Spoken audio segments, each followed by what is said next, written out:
And there we are. Do you ever wonder how life began? How did we go from single cells to self-aware beings capable of gazing up at the stars and contemplating our own existence? Well, here's one theory. Some 3 billion years ago, in the vast primeval oceans, tiny atoms drifted, collided, bonded, then broke apart. They did not know it, but in those silent chemical dances, the first step of life was taken. Out of mere carbon, hydrogen, and oxygen arose chains of complex molecules. They merged, replicated, struggled, survived, and thus a spark of life ignited upon the earth. If the universe were a great instrument, then life was its very first note, resonating on the blue planet. In this colossal petri dish, single-celled organisms began the longest adventure of all, the journey of evolution. One that would culminate in us, the human beings of today. We know that early Earth was very different from the world we live in now. There were no trees, no plants, no animals, just a hot red, angry sun beating down on a surface that was bombarded by asteroids, creating massive volcanic eruptions and tidal waves. Yet amidst this chaos, life found a way to not only survive, but also thrive. The oldest fossils we've discovered so far are of prokaryotic cells, organisms whose genetic material isn't enclosed within a nucleus. These microscopic inhabitants of the ancient world were the pioneers, or the trailblazers of life on Earth. They were the first to harness the power of the sun through photosynthesis, using it as an energy source instead of relying on the dwindling supply of organic molecules left over from the planet's formation. As they photosynthesized, they released oxygen as a byproduct, gradually transforming the Earth's atmosphere and setting the stage for more complex life forms to evolve. But how did these single-celled organisms advance into multicellular ones? How do we go from simple to complex? The answer, my friends, lies in the power of time and the magic of mutations. Over millions of years, genes began to duplicate, not just for the sake of replication, but also to take on new roles. Some genes started working together, forming new alliances and creating novel proteins. These proteins then assembled into larger structures, giving rise to tissues, organs, and ultimately entire new organisms. It was a slow, gradual process, like the tectonic plates shifting over eons. But the result was nothing short of spectacular, a flourishing diversity of life. But life on Earth wasn't destined to stay simple and small. No, sir. A few billion years after the first prokaryotes appeared, the scene shifted dramatically. Larger, more complex cells emerged, the eukaryotes. Their DNA was now neatly tucked away in a nucleus, and they were the first cells to truly appreciate the benefits of teamwork. They developed specialized structures called organelles, each with their own unique tasks and functions. Working together, these organelles create an efficient, highly coordinated system, allowing the cell to perform complex functions that were impossible for the prokaryotes. These eukaryotic cells were like the medieval guilds of Europe, each member contributing their unique skills to the betterment of the whole. The mitochondria, for instance, became the powerhouse of the cell, generating the energy needed for all those complex functions. Meanwhile, other cells ventured out of the ocean and onto land, adapting to a whole new set of challenges and opportunities. And as the eons rolled by, creatures grew bigger and more diverse. Fish swam in the seas, insects crawled on the land, and eventually, after a staggering 350 million years of evolution, the first tetrapods or four-footed vertebrates ambled onto the scene. This transition from water to land was a monumental leap, opening up new possibilities for life to flourish. And wouldn't you know it, some of these tetrapods were the ancestors of today's amphibians, reptiles, birds, and mammals, including us humans. We are the culmination of millions of years of evolution, the product of countless mutations, adaptations, and natural selections. Looking back at our humble beginnings as single cells, it's hard to fathom the incredible journey we've been on. From the depths of the oceans to the heights of the sky, we've come a long way, baby. So the next time you find yourself contemplating the vastness of the universe or the complexity of life, remember that it all started with a very tiny, single cell. And if you like optimistic science and tech stories, stay tuned for more. Over countless generations, those tiny forms became algae, then fish. and eventually giant reptiles that ruled the ancient world. But nature is ever restless. About 65 million years ago, a vast asteroid struck Earth, extinguishing the mighty dinosaurs. Yet their destruction opened the path for new rulers to rise. From the shadows of thick forests emerged the primates, our distant ancestors. They climbed, grasped, observed. Like beasts bound to the ground, these creatures reached upward, hands free, eyes sharp. Within them glimmered the first sparks of intelligence. Fast forward a few million years and picture this: sprawling savanna, the sun blazing, the wind whispering through tall grasses. A herd of graceful animals, with long necks and even longer tails, munches on the leaves of acacia trees. Their brains are small, their jaws are powerful. Life for these giraffes is good. But in the shade of a nearby rock, something stirs. It's a primate, a small creature with big dreams. It watches the giraffes, their elegant forms silhouetted against the blazing sun. The primate scurries up a tree, its nimble hands gripping the bark, its eyes sharp, its brain already calculating. This is no ordinary animal. It's a seeker of knowledge, a gatherer of intelligence, a student of the world around it. It has a name, although no one knows it yet. Its story will echo through time, whispering tales of curiosity, adaptation, and survival. The little primate observes the giraffes, noting their patterns, their behaviors, their very essence.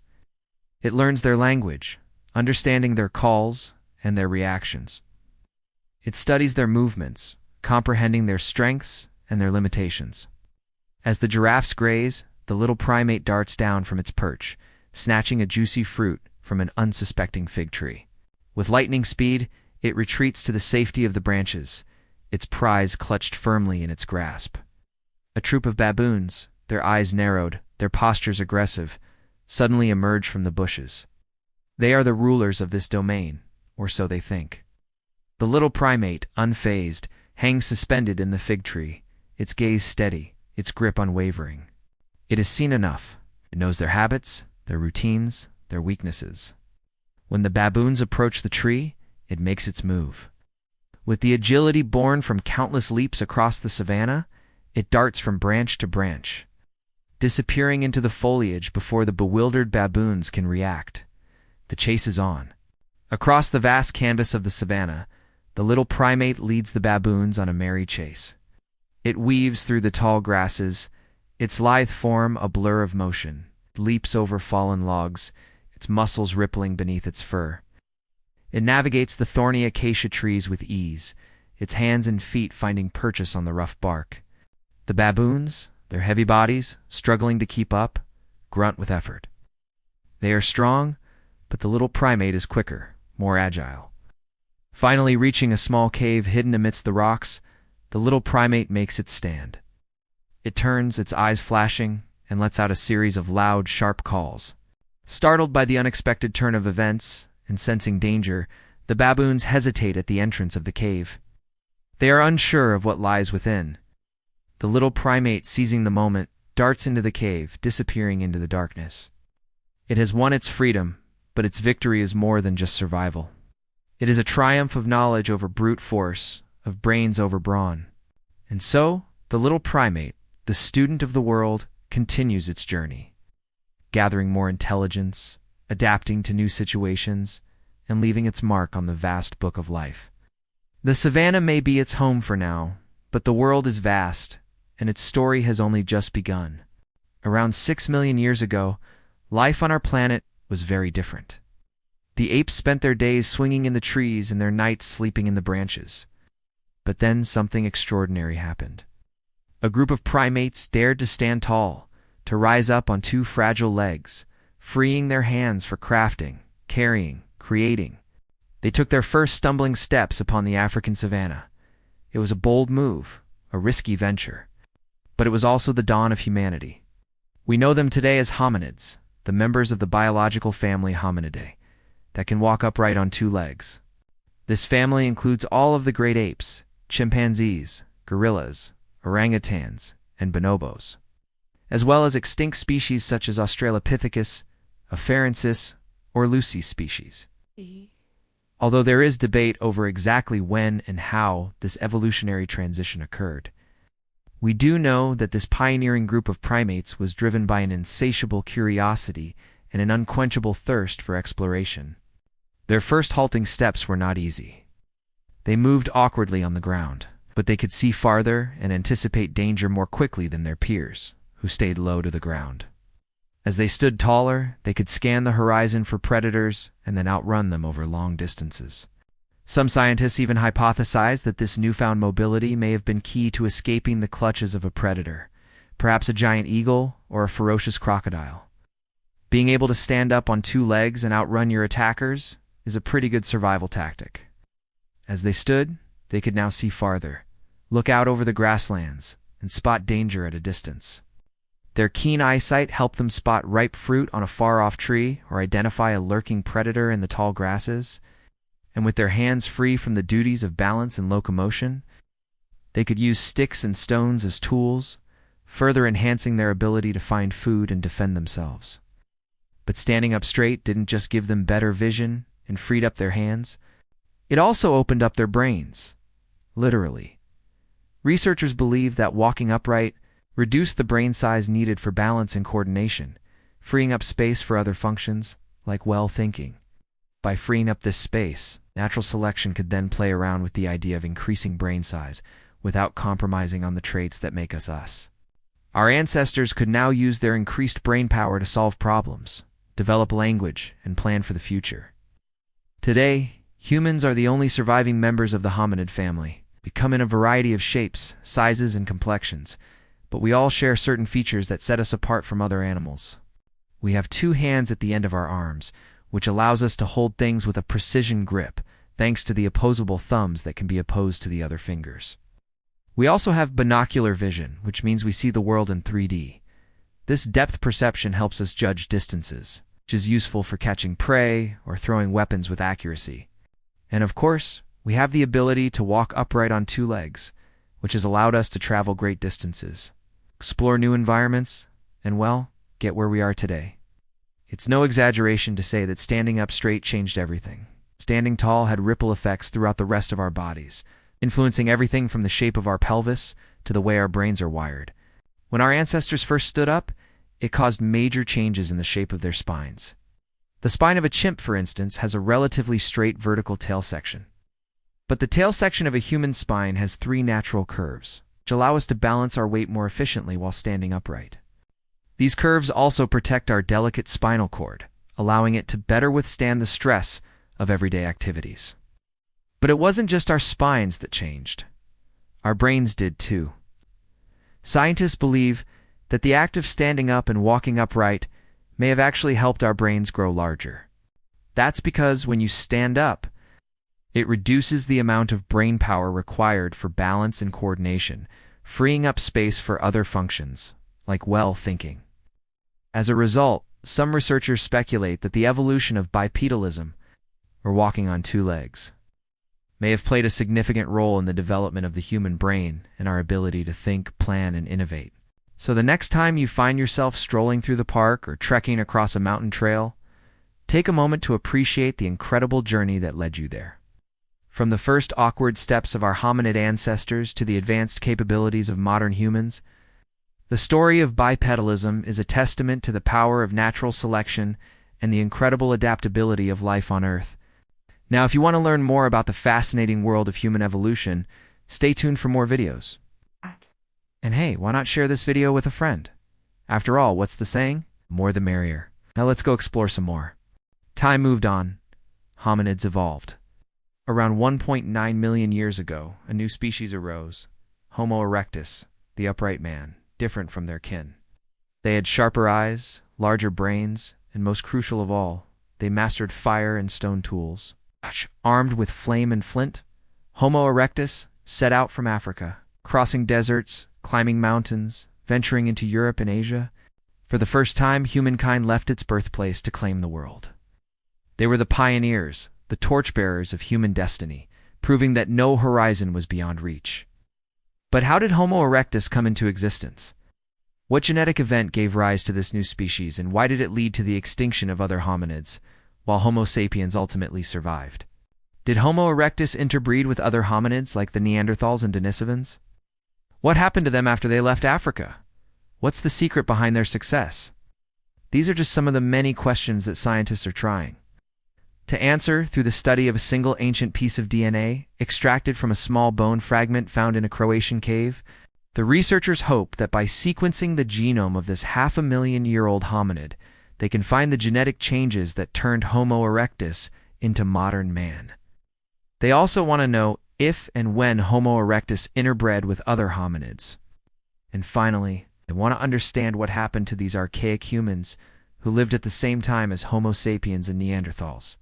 The fossil record suggests that Homo erectus evolved in Africa from earlier hominids, like Australopithecus afarensis, the famous Lucy.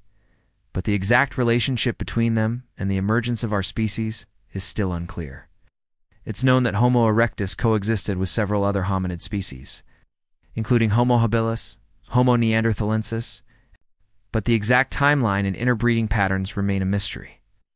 The recent discovery of an ancient piece of DNA from a hominid who lived 500,000 years ago in what is now Croatia could shed light on these questions. Scientists believe that this individual might be a member of Homo erectus, one of the earliest known hominids to migrate out of Africa. But they need to sequence its genome first to confirm its species and study its genetic makeup. Genome sequencing is the process of determining the order of nucleotides, the building blocks of DNA. By comparing the genome of Homo erectus with that of Homo sapiens, scientists hope to find the genetic changes that occurred during the emergence of our species. They also want to see if there are any similarities or differences between Homo erectus and other hominids, such as Neanderthals and Denisovans. This could help them understand the genetic basis of the unique traits of Homo erectus, such as their larger brains and more advanced tools. Another goal of the genome sequencing project is to study the migration patterns of Homo erectus. By analyzing the DNA of ancient hominids from different regions and time periods, scientists can reconstruct the history of human migration and learn how Homo erectus spread across the globe. They can also use this information to study the interactions between Homo erectus and other hominids, such as the exchange of genes through interbreeding. Finally, scientists hope that by studying the genome of Homo erectus, they can learn more about the extinction of other hominids and the survival of Homo sapiens. By comparing the DNA of different hominids, they can identify the genetic factors that may have contributed to the success or failure of different species. They can also use this information to study the impact of environmental changes on hominid populations and understand how humans adapted to different climates and environments. In conclusion, the genome sequencing project holds immense potential for advancing our understanding of Homo erectus and the emergence of Homo sapiens. By unraveling the secrets of our ancient ancestors, we can gain valuable insights into the origins of our species and the genetic factors that make us unique. Moreover, this research has the potential to revolutionize our understanding of human evolution and the emergence of modern humans. As scientists continue to explore the genome of Homo erectus, they will undoubtedly uncover more fascinating discoveries that will shape our understanding of our place in the universe. So what do you think will be the outcome of this research? Will it rewrite our understanding of human evolution? Let us know in the comments below.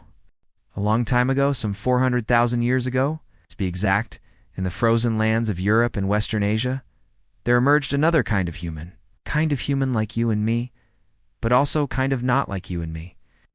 Their bodies were robust, their bones thick, their faces strong, their eyes deep. They were children of the ice, born to endure bitter winters. They buried their dead, painted crude marks in caves, and fashioned intricate tools. Around their fires, they gazed at the stars, pondering the mysteries of life and death. They were our closest kin, a mirror reflecting our own humanity. Yet fate was merciless. After thousands of years, Neanderthals vanished, leaving only fragments of their blood within us, the last echoes of their existence. We often imagine the world 400,000 years ago as a world without people. Or if it did have people, certainly without any significant culture or technology. But that's a misconception. The world 400,000 years ago had more people than it had ever had before.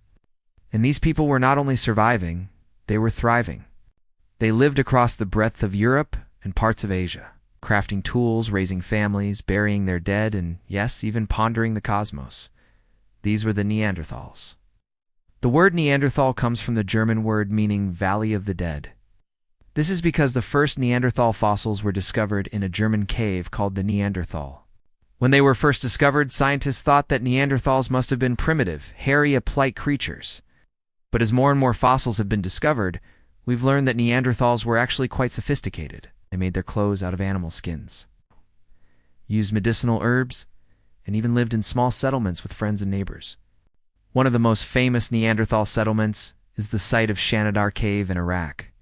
Here, archaeologists found the remains of over 10 Neanderthals who had lived in the cave some 60,000 years ago. What's interesting about Shanidar Cave is that it contains the oldest evidence of abstract thinking ever found.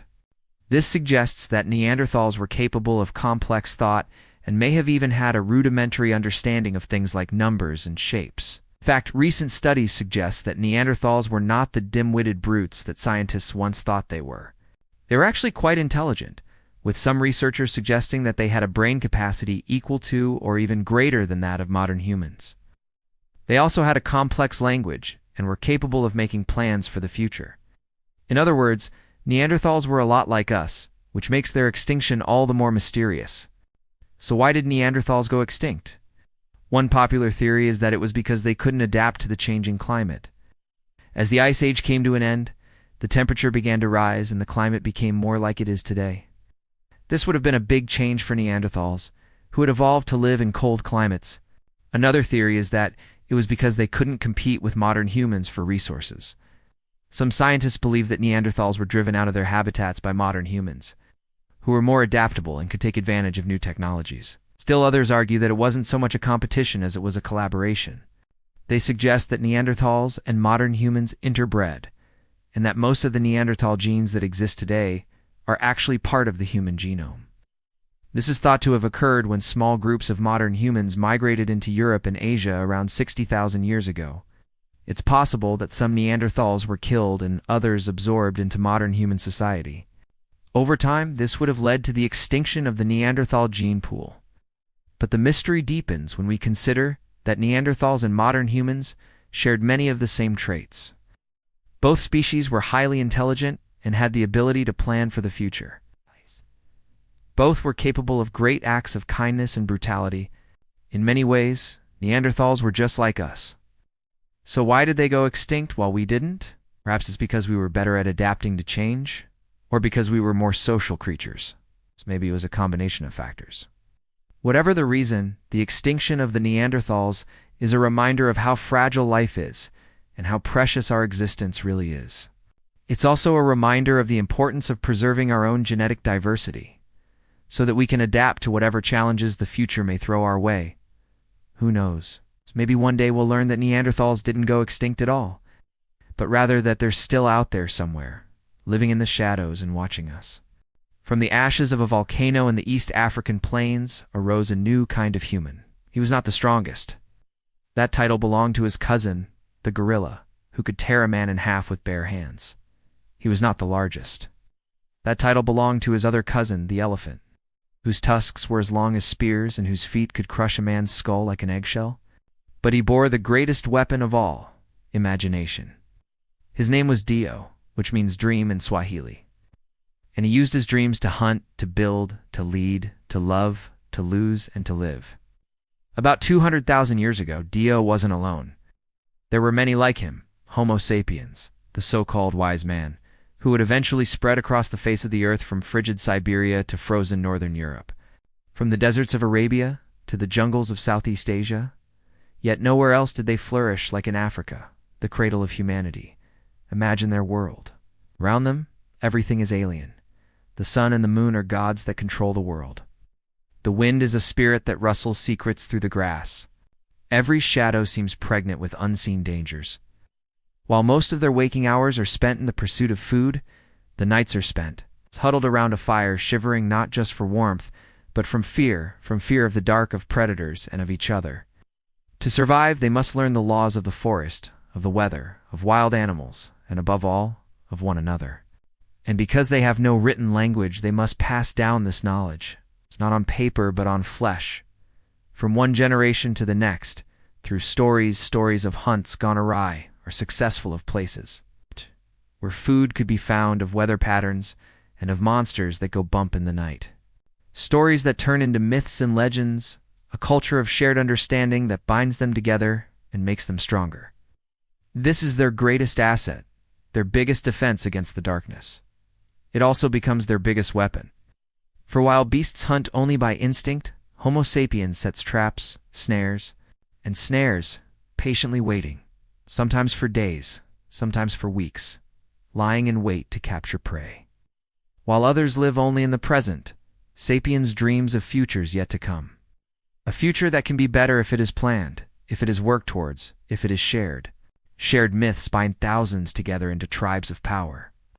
And soon, there are not just a few scattered clans around the watering hole, but thousands gathered together into tribes, numbering in the hundreds, even thousands. United by a common story, driven by a common purpose, Homo sapiens becomes the dominant force in the East African savanna. But soon the savanna can't sustain them all. So some groups start to wander following the herds across the plains, while others stay, building shelters, cultivating the land, domesticating wild plants, and yes, the very beasts they once hunted, such as dogs, cattle, goats, sheep, and pigs. Some groups take up the life of the nomads, traveling light, carrying everything on their backs. Others become pastoralists, raising children and herds in one place, until one day a new, bigger, deadlier predator shows up and claims their herds as its own. Then they must pick up and move again. Each group is different, each with its own language, customs, and beliefs, yet all part of the same family, all sharing the same stories, the same myths, the same dreams. Some of these groups will eventually give rise to the great civilizations of the ancient world: the Egyptians, the Greeks, the Romans, the Chinese, the Indians. But they aren't quite there yet. In fact, they may not get there at all. For there are other humans in the world who are just as smart, just as curious, just as capable. Humans like Homo sapiens, humans like us, and we haven't met them yet. In the next episode of Human History, meet the Neanderthals, the mysterious human species that ruled Europe for 40,000 years. Who are they? Where did they come from?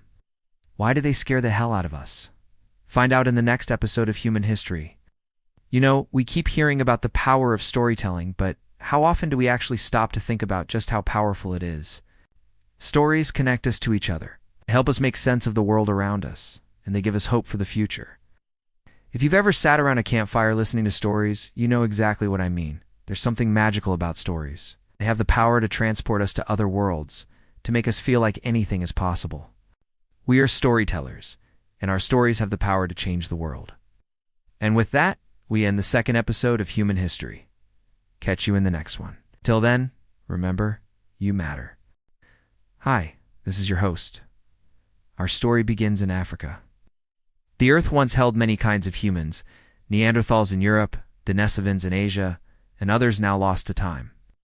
But Homo sapiens spread further, faster, stronger. They crossed Africa, spilled into Asia, walked into Europe, sailed into Australia, and at last set foot upon the Americas. One by one, the others vanished. Perhaps by interbreeding, perhaps by conflict, perhaps by sheer numbers and cunning. But the verdict of history was clear. Only one remained. Homo sapiens, our species, stood alone, the final heir of the human lineage. Or did they? Because here's something we're just realizing. Homo sapiens didn't just inherit the Earth. They also inherited a whole bunch of, well, stuff. And by stuff, I mean actual physical traits from those other would-be heirs like the Neanderthals and the Denisovans. Okay, let's start with the basics. Who were these ancient relatives of ours? Well, the most famous are the Neanderthals. They were stocky, short, strong, with big brains and big noses. They made tools, built shelters, hunted large game, and cared for their sick and elderly. They even buried their dead. They're often portrayed as dim-witted, but recent studies suggest they were probably smarter than we are. They just had a really bad habit of dying young. Most died by their mid-30s, likely from injuries sustained while hunting. Then, there are the Denisovans. We know less about them because we have found far less of their genetic material. What we think we know suggests they were kind of like the love children of the Neanderthals and the mysterious, as yet unknown, African Homo species. These three, plus a few more that we haven't even discovered yet, all belong to the genus Homo. But it turns out Homo sapiens aren't actually that closely related to any of them. They're our sister group, more like cousins than siblings. So when did we, Homo sapiens, show up? Well, we've been here a long time. Our fossils date back 300,000 years or more. We arose in Africa, and it was there that we stayed for most of our existence. That is, until around 70,000 years ago, when we began spilling out of our cradle. By 40,000 years ago, Homo sapiens had reached Europe, where they encountered the Neanderthals. Recent research suggests that instead of being immediate rivals, early modern humans and Neanderthals probably lived alongside each other for thousands of years, sharing territory, trading goods, and occasionally, yes, fighting over resources. Some scientists even think that our ancestors may have been refugees from climate change, seeking new lands to hunt in. It seems that Neanderthals were generally stronger and more aggressive, but that Homo sapiens had the advantage in numbers and adaptability. We were quicker to take up new technologies, and we used a wider variety of tools. As one researcher put it, if Homo sapiens were the bullies on the block, the Neanderthals might have been bigger and tougher. But the Homo sapiens came in greater numbers and were more flexible in their thinking. In other words, more adaptable. But the exact nature of our interactions with other human species is still being written. For instance, a recent genetic study suggested that in southern Siberia, Neanderthals and Homo sapiens reproduce so frequently that it's impossible to tell them apart. Did Neanderthals disappear completely, or did they simply become us? Speaking of becoming us, a new study says that Denisovans may have interbred with Homo sapiens as well. The catch is that this appears to have happened multiple times. Genetic analysis of a finger bone from a young girl who lived 200,000 years ago in what is now Siberia revealed that she was the product of multiple breeding events between Homo sapiens, Neanderthals, and Denisovans. This individual, dubbed the Denisova 12 girl, may have had a Neanderthal mother and a Denisovan father. Or she could have had a Denisovan mother and a Homo sapiens father, because her bones contain genetic markers from both Neanderthals and Denisovans. Scientists are now rethinking the old just one lineage per region model. Instead, it looks like different hominids, including Homo sapiens, Neanderthals, and Denisovans, lived together for tens of thousands of years in Siberia and interbred with each other frequently.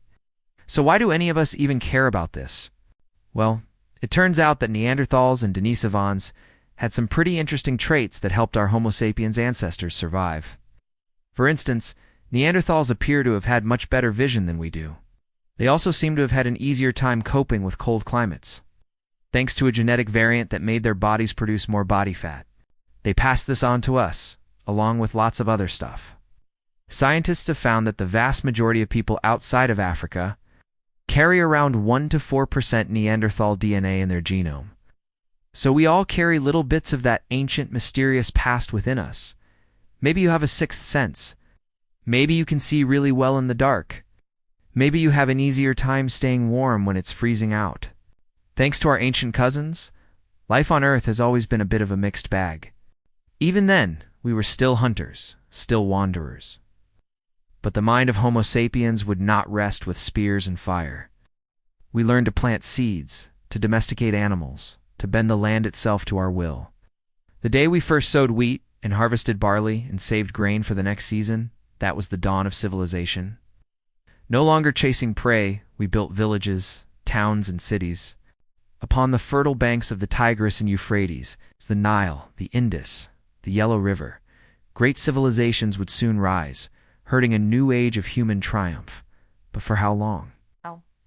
Because as we tamed the land also tamed us, turning us into something new.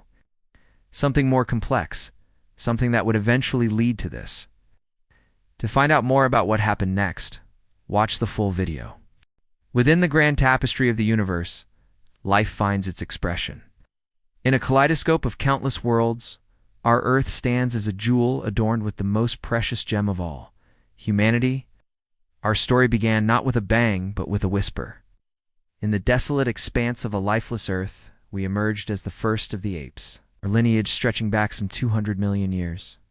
Yet it was in the cradle of our species that our true journey commenced. For over 3 billion years, our planet was a cosmic dance floor where molecules waltzed in the rhythm of eternity. Then in a moment of cosmic choreography, a cloud of dust aligned with the sun's fiery passion. From this celestial union, our solar system was born, setting the stage for life's grand premiere. And when the curtain rose on planet Earth, the cast was set. Inorganic matter. Simple cells and complex systems, each playing their part in the grand play of existence. Yet amidst this cosmic cacophony, we were but a whisper, small and seemingly insignificant. We were never the strongest. The mighty dinosaurs held that title, ruling the earth with their thunderous footsteps. We were neither the fiercest, for that accolade belonged to the saber-toothed cats that prowled the land with their untamed spirits. Nor were we the swiftest, for the fleet-footed cheetahs held the title of Earth's fastest, leaving us mere spectators to the races of life. In the grand theater of existence, we found our place not in physical prowess, but in the realm of dreams, imagination, and storytelling. For we were the dreamers, the ones who dared to imagine beyond the confines of the present, who conjured tales that echoed the rhythm of our existence. Around flickering campfires, under the star-studded dome of the night sky, we wove narratives that became the tapestries of our cultures, binding us together in shared experiences and emotions. These stories were our strength, our shield, and our guide, shaping our perceptions, our values, and our very survival. With every sunrise, we left behind the safety of our caves, venturing into the great outdoors armed with nothing but our curiosity and the stories that fueled our spirit. We marveled at the celestial tapestry above, giving names to constellations and weaving myths around the wanderers of the night sky. We tamed the wilderness, not with brute force, but with the resilience born from unity, forging communities that resonated with the harmony of our dreams. As millennia rolled by, we gazed upon the grand canvas of the cosmos and saw not just stars, but stories. In the silent language of the universe, we learned to read the patterns of nature, predicting seasons and navigating the earth with a wisdom that astonished even ourselves. We cultivated fields, domesticated animals, and built homes. Each step a testament to our unity, our enduring spirit, and our relentless pursuit of a better tomorrow. But the echoes of our journey do not end here. They reverberate in the art etched on cave walls, in the tools that once seemed like magic, and in the very foundations of the civilizations that followed. From the majestic pyramids to the sprawling Roman aqueducts, our thirst for progress quenched only by the boundless expanse of the unknown. We spread across the globe, carrying with us the stories that defined us, adapting, innovating, and always reaching for the stars. And so our saga continued, a symphony of imagination, unity, and endurance. We are the storytellers who named the stars, carved legends in stone, and built civilizations that reshaped the world. For we, the children of the cosmos, the inheritors of a grand legacy, stand as living testaments to the triumph of the human spirit. Our story is not just a whisper in the cosmic expanse. It is a resounding epic, an anthem of resilience and progress. From the dawn of our existence, we have danced to the tune of life's challenges, adapting, innovating, and above all, dreaming. The earth beneath our feet, once a silent witness, now resonates with the echoes of our journey. As we gaze at the cosmos that cradled our birth, we find solace and inspiration in the grand tapestry of existence. For in the grand theater of the universe, we, the humans, the dreamers, the storytellers, the unifiers, have orchestrated a symphony of existence that continues to resonate through eternity. When humankind no longer roamed the plains but bent the soil to their will, the world itself trembled. In the fertile cradle between the Tigris and Euphrates rivers, fields of golden wheat and barley swayed in the wind. Here rose Uruk, the first great city of men, home to more than 50,000 souls. No longer did humanity depend on fickle hunts or fragile berry groves. Instead, they ground cereal into flour with heavy hand mills, shaping bread from stone and sweat. From dawn to dusk, the people labored, yet their toil birthed stability, surplus, and with it power. And from power came kings. Among them, Gilgamesh, half myth, half-men who ruled with might and dreamed of immortality. His story etched upon clay became the first epic of humankind. Thus in Mesopotamia, the seeds of civilization sprouted. Humanity had crossed a threshold. No longer prey, no longer wanderers, they were builders of destiny. From the lush banks of the Nile to the towering heights of the Himalayas, the story of humanity is one of ceaseless motion. For thousands of years, humans migrated across the planet, following herds, fleeing cold or simply seeking new hunting grounds. But by the late Pleistocene epoch, something remarkable was happening. Around 12,000 years ago, humans began to tame their surroundings, not the other way around. This transformation, the most pivotal in human history, marked the beginning of civilization. In Mesopotamia, between the Tigris and Euphrates rivers, there emerged the world's first cities. The largest of these urban centers, Eridu, dwarfed anything that had come before it. Imagine a bustling metropolis teeming with over 60,000 people. That's larger than many modern cities. Now picture this. All those residents crammed into a space roughly the size of Manhattan's Central Park. It's mind-bogglingly dense. Life here was a vibrant tapestry of trades, merchants, artisans, priests, farmers, and herders, all contributing to the city's remarkable growth and prosperity.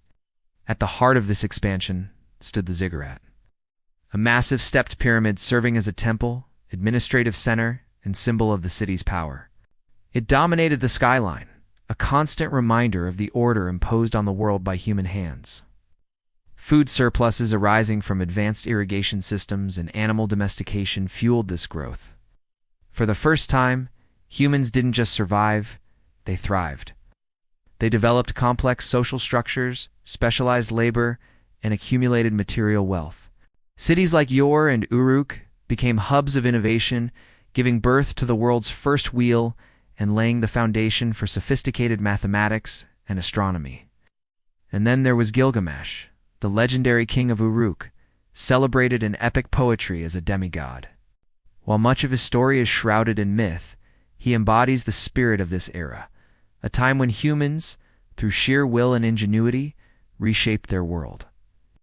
In his epic tale, we see the dawn of organized warfare, the taming of wild animals, and the construction of monumental city walls. All these achievements stand as testaments to the boundless potential of the human spirit. Yet amidst this progress, shadows lurked. Cities swelled, so did the gap between rich and poor. Power, once distributed among elders in egalitarian hunter-gatherer societies, now resided in the hands of kings and priests. Writing, initially a tool for record-keeping, evolved into a weapon of social control. With it, the elites could codify laws, legitimize their rule, and manipulate subjects through propaganda. Kings like Gilgamesh, though revered as divine, faced the daunting task of managing growing populations, dwindling resources, and the constant threat of war. Despite these challenges, the Mesopotamian civilization flourished for millennia, influencing empires from the Persians to the Greeks. Its innovation spread like ripples in a pond, reaching distant shores and shaping the course of world history. The rise of cities like Uruk and the legacy of Gilgamesh remind us that our journey from nomadic hunter-gatherers to urban dwellers was uneasy. It was a struggle marked by both triumphs and tragedies. But through it all, humanity's spirit of innovation, ambition, and endurance shone brightly, illuminating the path to the modern world. As we marvel at the towering skyscrapers and intricate networks of our own time, let us not forget the lessons of the past. Let the story of Uruk be a guiding light, reminding us of the challenges, the opportunities, and the responsibilities that come with building a civilization. Just as the Mesopotamians harnessed the power of the rivers to irrigate their fields and sustain their cities, may we too learn to harness our collective power, responsibly ensuring that our civilizations thrive, while preserving the delicate balance of our world for generations to come. But where there is surplus, there is envy. By the close of the 3rd millennium BCE, Uruk's glory had dimmed.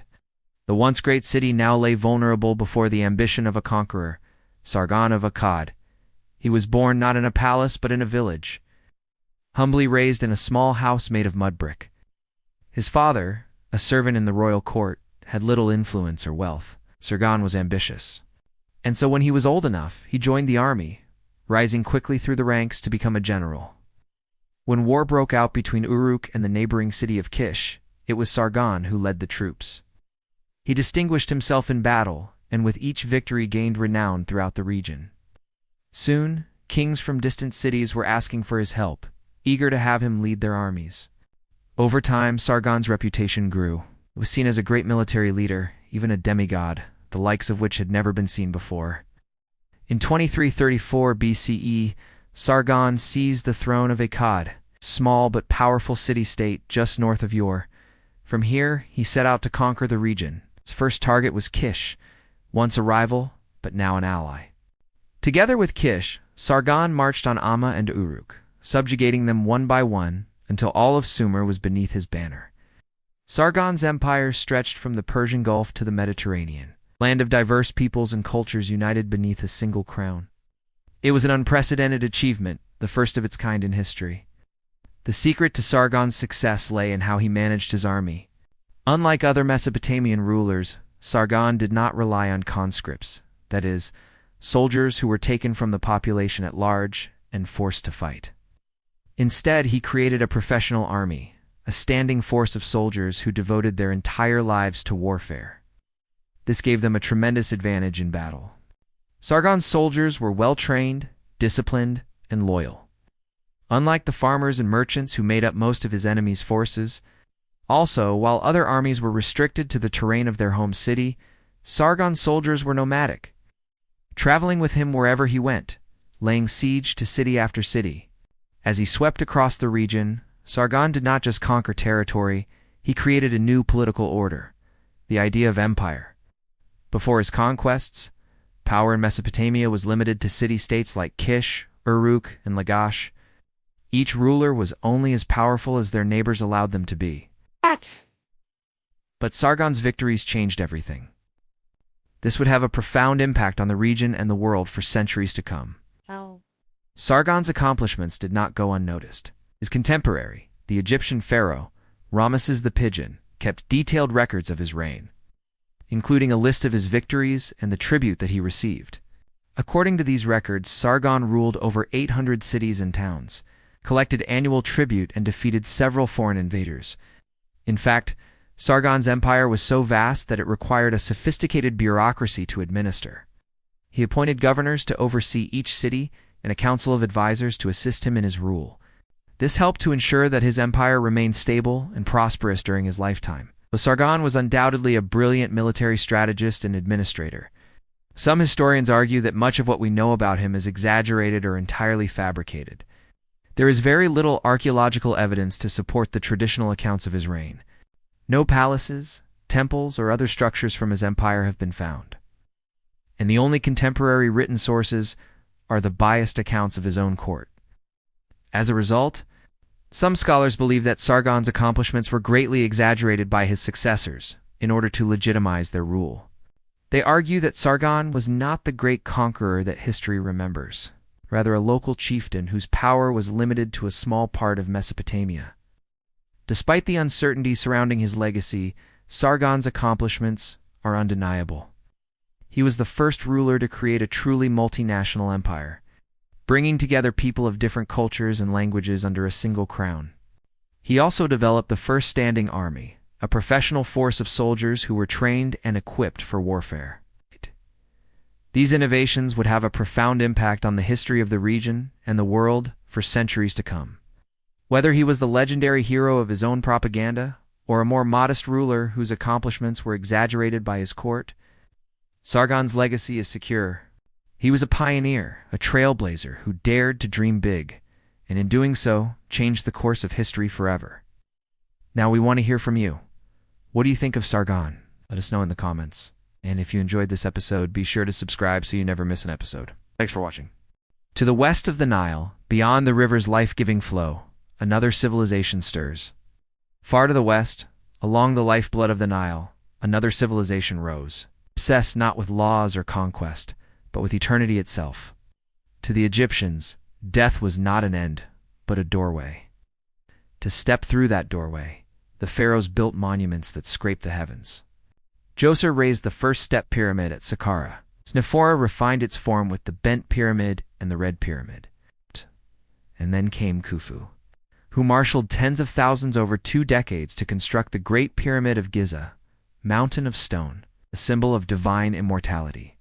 The pyramid was not merely a tomb, it was a proclamation.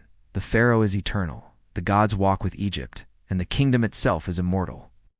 Theirs was a society exquisitely ordered, a social pyramid as rigid as the stones of Giza. At its base, the vast majority of people, the peasants, the backbone of the kingdom, toiling farmers, fishermen, laborers. Above them, artisans and merchants, their skills in demand, making the goods and food that sustained the kingdom. Scribes and soldiers, priests and nobles, they ranked above the commoners, but also vital to the way of life. And at the very peak of this social pyramid, the pharaoh, the divine mediator between gods and men, he owned all of Egypt. He was its shepherd, its father. All beneath him were his subjects, his responsibility. They lived for him, worked for him, died for him, so that Egypt might endure forever. In return, he showered them with the bounty of the kingdom. From the fertile lands of the delta to the gold in the pharaoh's treasury, all of it belonging ultimately to him. In the earliest days, kings ruled as absolute monarchs. Over time, the demands of governing such a vast realm led many to delegate tasks, creating a bureaucracy to run the kingdom in their stead. Thus, officials, judges, tax collectors, and overseers were appointed based on merit, not merely birthright. The pharaoh maintained armies to defend Egypt's borders, but also to expand its domain. For centuries, the Egyptian kings were at war with the Nubian kingdoms to the south, pushing them back and taking control of the mines there. Egypt became a formidable force, controlling the flow of gold in the region. Theirs was a society structured, stratified, and stable. Life for an Egyptian was predictable, following a routine from one season to the next, from sunrise to sunset. They farmed the land, fished its waters, traded their wares in bustling markets, and when the Nile flooded, they looked to the pharaoh for guidance, for he was their link to the gods. The gods, in turn, demanded much from the Egyptians. Every aspect of their lives, from planting to the harvest, from the pharaoh's health to the Nile's bounty, was believed to be under divine influence. The gods had to be appeased, so temples were built, rituals performed, and offerings given. There were gods of the underworld, too, for the Egyptians believed the journey of the soul didn't end with death. It was merely a transition, a passage to the afterlife. Pharaohs like Tutankhamun, Akhenaten, and Ramesses II ruled over a society that reveled in luxury and excess, amassing great wealth and leaving behind monumental legacies.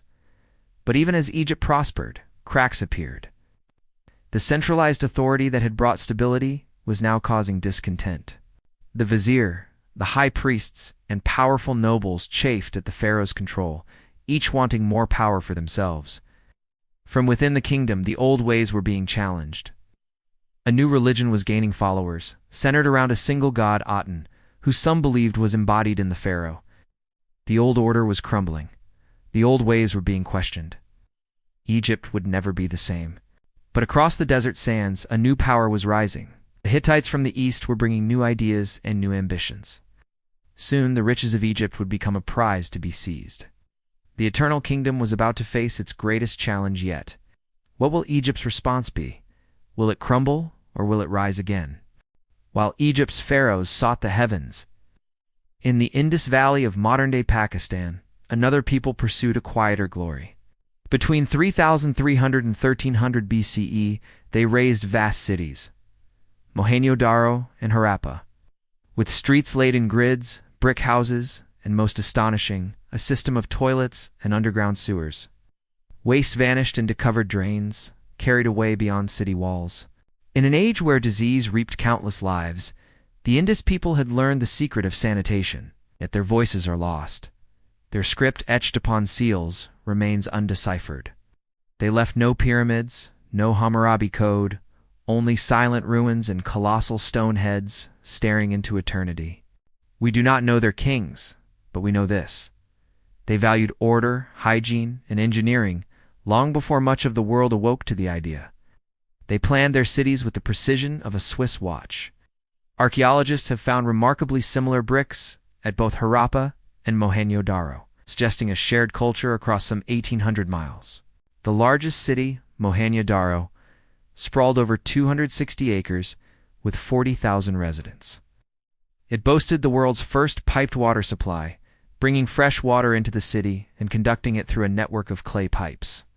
They created public baths, too, with one bathhouse containing 25 rooms for public use.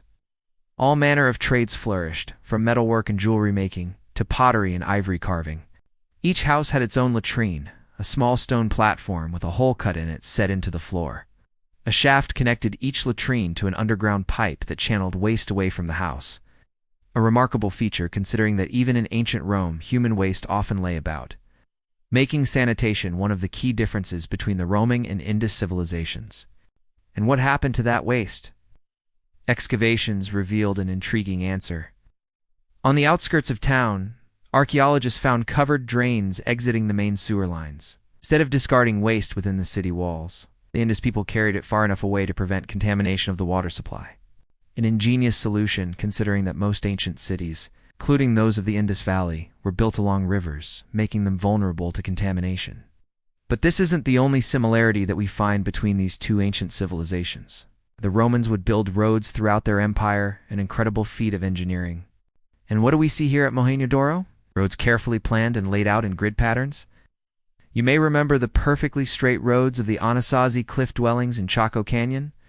Here we see something similar in the careful planning of streets. Both cultures valued order and precision, though separated by thousands of miles and several thousand years.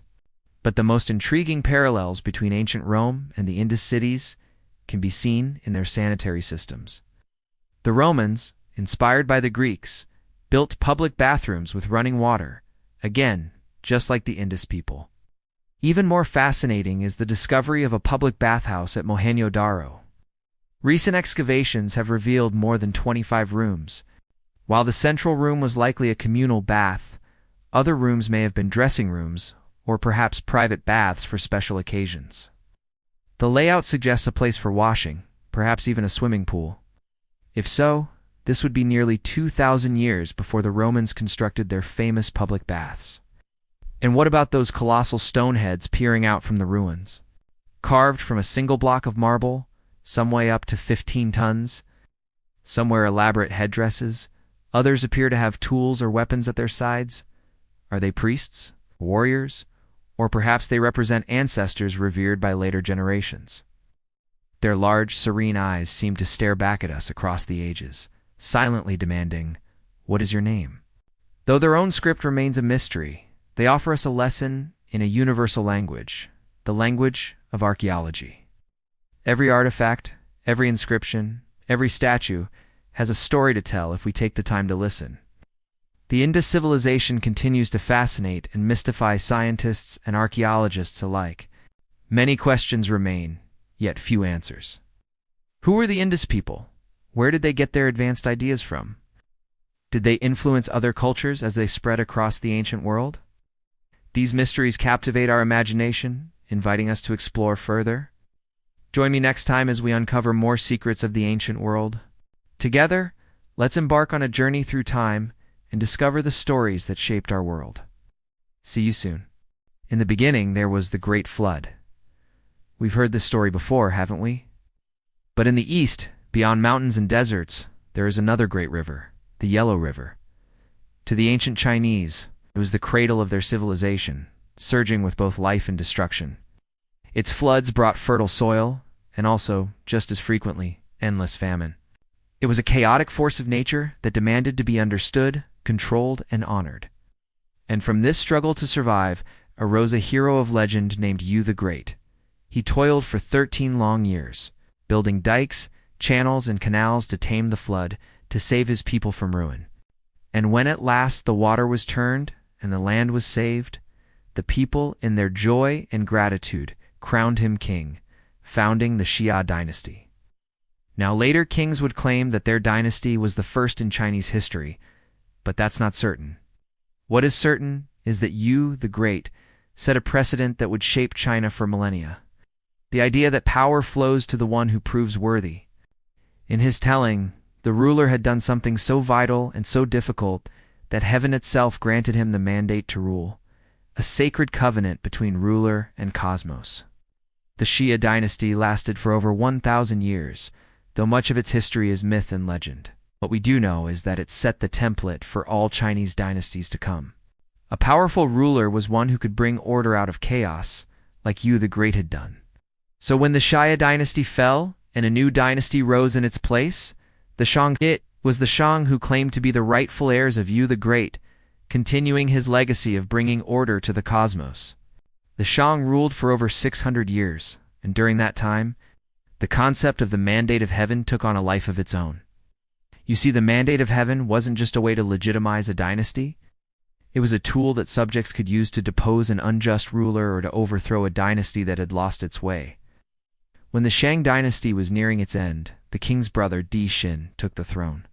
He was known as the Tyrant of Yin, and he was a cruel and extravagant ruler. He wasted the kingdom's resources on building palaces and on hosting feasts, and he delighted in torturing and humiliating his subjects. As the people suffered, they looked for a savior, and they found one in the neighboring state of Zheng. There, a young nobleman named Ji Chang was born. When the heavens saw that the Shang dynasty had become too corrupt and too cruel to continue, it sent a message, a call to action, and it came in the form of an oracle. One told Ji Chang that he was destined to overthrow the Shang dynasty and to restore the Mandate of Heaven. Of course, Ji Chang wasn't the first person to receive such a message. Many rulers before him had claimed that they were chosen by heaven, but usually those claims were made after a ruler had seized power. Ji Chang, however, received the call before he had seized power. The oracle gave him the legitimacy he needed to raise an army and to take the throne. He changed his name to King Wu, and he led his army west to the Shang capital. The Shang king Di Xin was expecting an attack, and he had prepared for it. He'd built massive walls around the city, and he stockpiled weapons and food. He even assembled an elite force of 13,000 soldiers. But none of that was enough. As Wu's army approached, the city's wells ran dry. The crops failed, and when King Wu led his troops into battle, he was unstoppable. Within a few short years, the Shang dynasty was no more. King Wu established the Zhou dynasty in its place, and the Mandate of Heaven had passed, quite literally, from one dynasty to another. For over 800 years, the Zhou maintained control over much of eastern China. They expanded the empire to the south and to the east. They developed sophisticated systems of government, and they continued the process of building canals and other public works that had begun under Yu the Great. But as the centuries passed, the Zhou kings grew weaker. The canals fell into disrepair. And once again, the Mandate of Heaven was called into question. This time it was a minister named Qin Shi Huang who took matters into his own hands. He led a rebellion that toppled the Zhou and established the Qin dynasty. It was the beginning of a new era in Chinese history, an era of strong, centralized rule. But that's a story for another time. If you enjoyed this episode and want to help us make more history videos, please consider supporting us. In the depths of time when history began to stir, there lived a king who would reshape mankind's fate. Back in Babylon, around 1772 BC, another king reshaped the destiny of men, Hammurabi. He ordered a great stone, stele, 7 feet tall, 2 feet wide, carved with 282 laws. Among them, if a man destroys the eye of another, they shall destroy his eye. If he breaks another's bone, they shall break his bone. It was brutal. Yes, but it was law. No longer was justice arbitrary, delivered by whim of king or priest. The law was written, permanent, unyielding. Yet even here was hierarchy. A noble S, I was worth more than a slave S. A free man's bone more than a servant's. Equality was still a distant dream. Still, Hammurabi gave civilization one of its most enduring gifts. Society bound not just by kings, but by rules. Welcome to the channel. Today we'll discover what life was like under the world's first known set of laws. Hammurabi wasn't just any king. He was the third king of the First Babylonian Empire, a kingdom nestled between the mighty Tigris and Euphrates rivers. His reign, though, wasn't marked by riches or fame, but by order. You see, before Hammurabi, Babylon was a jumble of people and places, a melting pot of cultures without a rule book. Trade flourished, sure, but so did thieving and cheating. Law and order were a distant thought. But when Hammurabi took the throne at 19, he envisioned a different Babylon. He wanted it to be a place where every sunrise brought the rhythm of routine, where trade thrived under the shield of law, where disputes were settled, not with fists, but fairly. And so began the story of the Code of Hammurabi, the world's first set of laws carved in stone. The year was 1754 BC, and the place was the city of Babylon, a bustling hub of activity. Now, back then, cities were like buzzing beehives. People from all corners of the world came to Babylon for trade, bringing with them their customs, languages, and ways of life. It was a vibrant mix, but this cultural melting pot often boiled over into chaos. There were disputes over sales, fights over property, even family feuds that could erupt into violence. The streets of Babylon were often more Wild West than organized city. This is where Hammurabi stepped in. He wanted to create a system, something that could bring order to the chaos, fairness to the feuds. And so he assembled a team of advisors, some of the best legal minds of his time. Together, they crafted a set of rules, a guidebook for living in a society, and had them etched onto a giant black stone pillar over 6 meters tall. This was no ordinary stone pillar. It was a symbol of authority, a message to the world that Babylon was no longer a city of lawlessness, but a place where everyone, from the king to the commoner, had to abide by the rules. Now, you might wonder why write the laws in stone. Well, back then, writing was mostly done on clay tablets that could be easily destroyed or lost. But stone was permanent. It was meant to last, to endure. And this is where the brilliance of the code lay. It wasn't just about having laws. It was about making them visible, touchable, undeniable. Everyone could see the laws. They were right there in the marketplace, outside the royal court, even in the town square. They were part of daily life. And let me tell you, these laws covered everything from property rights to marriage, from business deals to family matters. For example, if a son struck his father, they wrote, "They shall cut off his hand." In those days, respect for elders was paramount. Such an act was considered a grave offense, and the punishment was swift and severe. Consider this one. If a man marries a woman and takes her to his house, and she is disliked by him because she is ugly, or he finds some other fault in her, he shall not divorce her, but he may keep her as a maidservant. Back then, women had limited rights. They couldn't own property or make contracts, and if a man didn't like his wife, he could just send her back. But this code said, hold up, you can't do that. It offered women at least some measure of protection. But here's the thing. These laws weren't just about punishments. They also had a positive side. They encouraged people to behave in certain ways. For instance, if a house caught fire and a neighbor helped put it out, the law stated he shall receive a reward of 1 silver garment. In a time when communities were often left to fend for themselves, such an act of kindness was recognized and rewarded. It fostered a spirit of cooperation and responsibility. So it wasn't just about fear of punishment, but also the motivation to do good. Now, this code had its own set of values and beliefs. It promoted social order, encouraged respect for elders, and even offered some basic rights to women. It was deeply rooted in the Mesopotamian culture. You see, in Mesopotamia, the land between the rivers, there was a deep sense of community, a strong emphasis on family, and a belief in divine kingship. The code reflected these values. It viewed society as a grand family, the king as a father figure, and emphasized duties towards parents, children, and neighbors.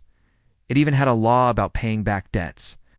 If a man borrows money of his neighbor, and if that money causes the neighbor to lose his goods, he shall not repay the money. That shows a deep sense of social responsibility.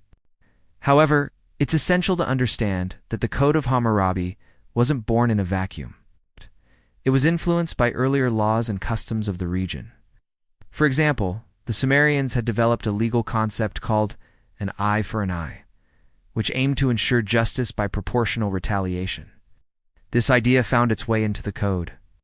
Furthermore, the Akkadians, another Mesopotamian people, had established courts and appointed judges to settle disputes.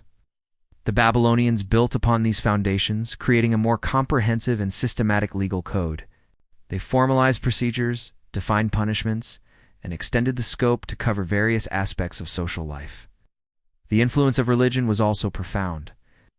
The Mesopotamians believed that their kings were chosen by the gods to maintain order and protect the people.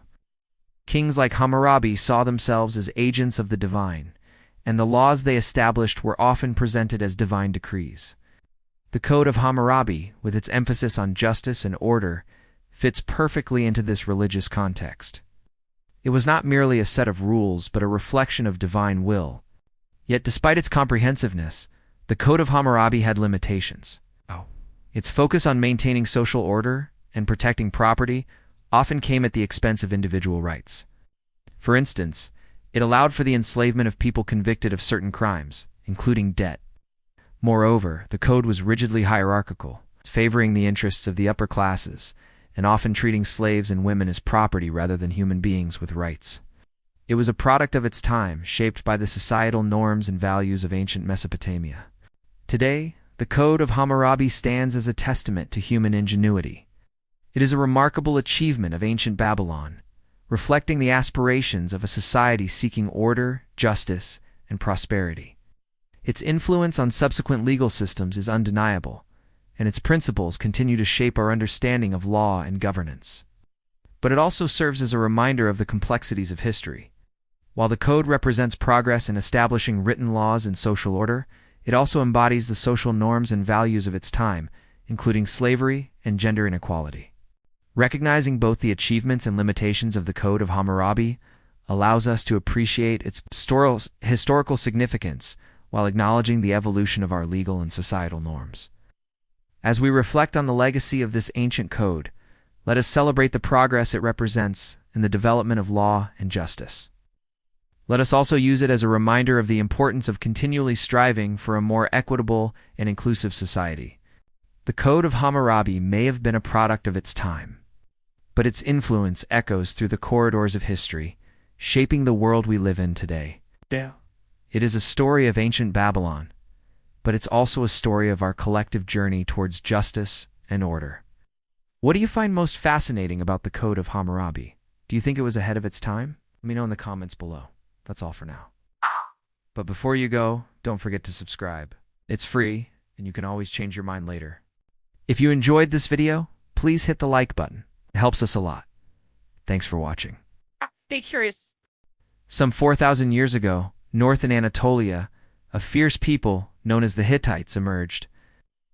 They lived in a loose confederation of city-states ruled over by powerful kings who forged alliances with neighboring states through marriage, diplomacy, and war.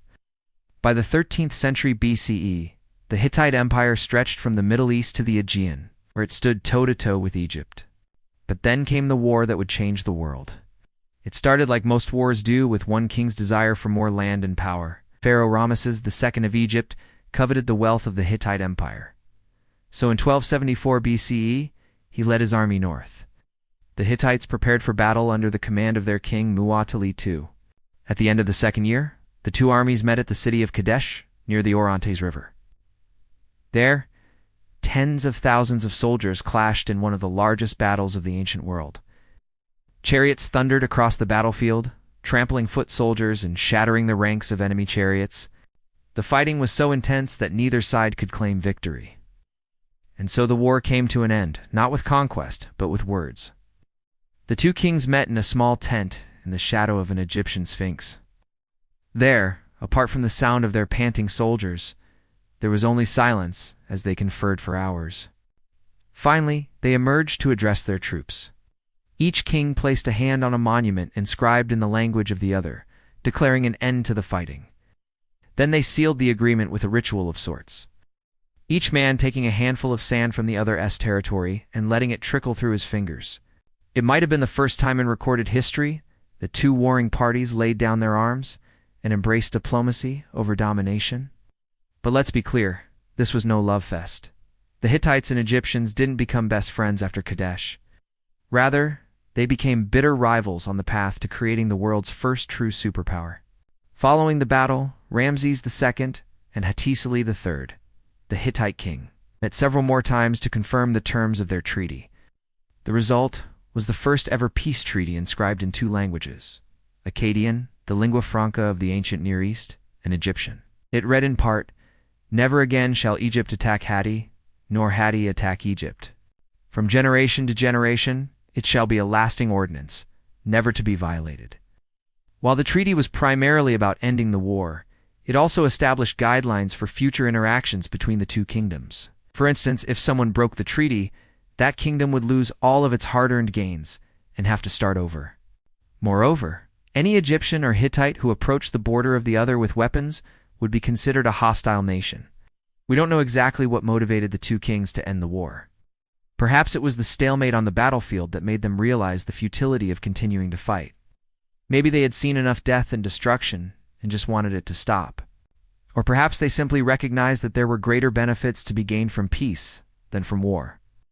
Whatever the reason, the result was a historic shift in the way nations interacted. In the centuries before Kadesh, war was the primary means by which states resolved their differences. The Treaty of Kadesh wasn't the first agreement between nations. Earlier documents outlined rules for merchants, traveling through hostile lands, or for temporary truces during the Hajj pilgrimage to Mecca, but these agreements were minor and short-term. The Treaty of Kadesh, however, changed everything.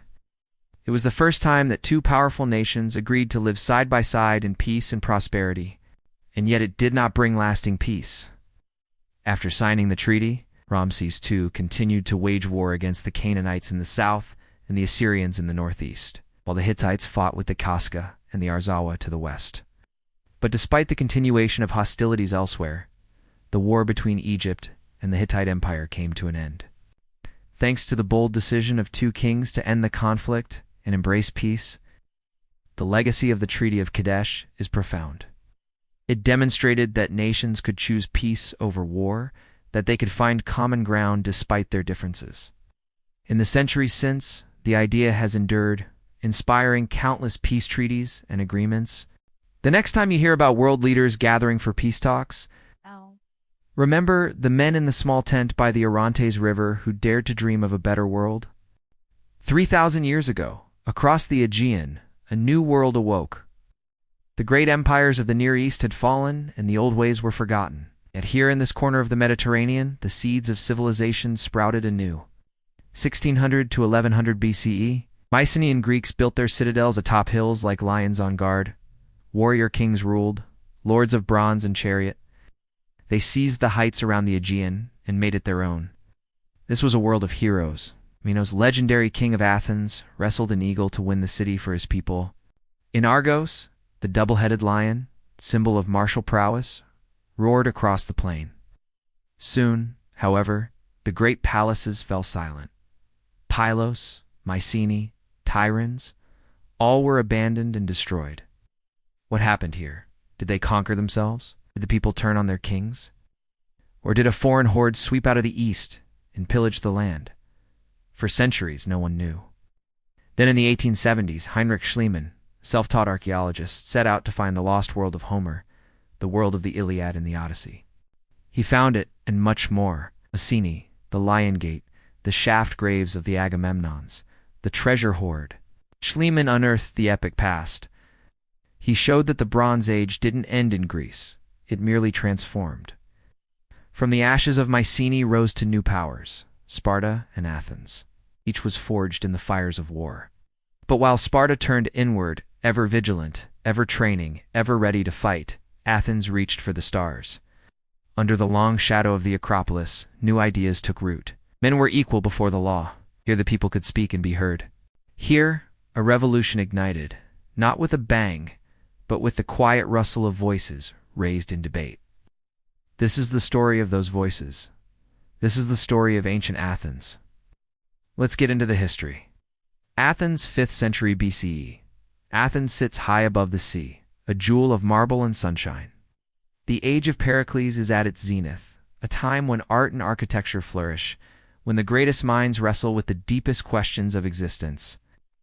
But how did this golden age arise? How did Athens escape the darkness of the archaic period and burst forth into the light of liberty? As we see it, 5 key factors came together to make possible this explosion of human potential. First, geography.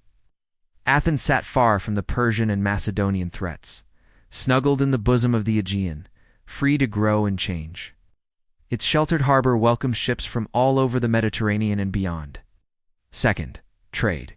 Athens commanded the seas. Its sailors spread Athenian culture across the known world, from the Black Sea to the western Mediterranean. Athenian prosperity grew with every wave that lapped on distant shores. Third, slavery. Athenians owned thousands of slaves, helots in Laconia, Perioiko in Attica. Slaved people worked the fields, served in the households, and even crafted masterpieces in the workshops, fueling Athenian growth without sharing in its fruits. Fourth, migration. Newcomers came to Attica seeking fortune or fleeing oppression. Among them were skilled craftsmen and ambitious thinkers who brought new skills and challenged old ways. And fifth, tyrants. The tyrants. Oh yes, the tyrants. They held the balance between order and liberty. They came from the ranks of the nobility like Theseus and Pisistratus and used their power to build, to reform, to break down old barriers and open up new possibilities. Yes, they were autocratic and ruthless. But without them, would democracy have found purchase in Attica? Without their sponsorship of poets and artists, would the great age of Athenian culture have blossomed? Now let us turn back the clock and see how these forces shaped Athens from the Dark Ages through the Archaic period and into the Classical Age. 1000 to 800 BCE, the Greek alphabet. From Phoenicia arrived, replacing the clumsy tablets of Linear B. Soon, books of epic poetry filled the houses of nobles and wealthy merchants. Homer's songs echoed with tales of gods and heroes, and the Greeks, dazzled by the beauty of language, felt a stirring within, a yearning for something more than raids and pillages. Something akin to the glorious past, sung of by bards. The polis, or city-state, emerged as the focus of political loyalty and civic pride. Athens, once a Mycenaean citadel, became a center of trade, crafts, and culture. Helots were enslaved, forming a class of workers tied to the land. But many newcomers now thronged the city, attracted by its growing wealth and cultural ferment. A new class of citizens, the demos, rose to prominence, and with them a new spirit of independence. 700 to 550 BCE, the Archaic Age. The tyrants came to power, first in neighboring Megara and then across the Aegean. They reformed laws, reorganized agriculture, promoted trade and industry. In Athens, the tyrant Pisistratus limited the power of the aristocracy and encouraged the growth of democracy. Poets like Sappho sang of love and longing on the windswept island of Lesbos. In Athens, the great lawmaker Draco codified the laws, establishing a foundation of legal equality for all citizens. By the mid-Archaic period, though, a schism appeared. The hoplite, heavily armed foot soldiers revolutionized warfare and tipped the balance of power toward the wealthy elite. Without the resources to outfit themselves in bronze and iron, ordinary citizens faced disenfranchisement as the political system became dominated by aristocrats. Reformers like Cleisthenes sought a way to preserve the hard-won gains of the tyrants against the rising tide of oligarchy. His solution, a radical restructuring of society based on the principle of equality. No longer would citizens belong to a particular locality or be tied to an aristocratic lord. Now they would assemble in the agora, the marketplace, the beating heart of civic life. Their free men would gather as equals before the law, deciding policy in mass meetings called the ecclesia. 552–480 BCE, the rise of Athens. The Persian Wars. After the Persian king Darius I subjugated Ionia, he set his sights on the rebellious Spartans and Athenians. In 492, the Persians landed near Marathon. There they met the Athenian force under Miltiades.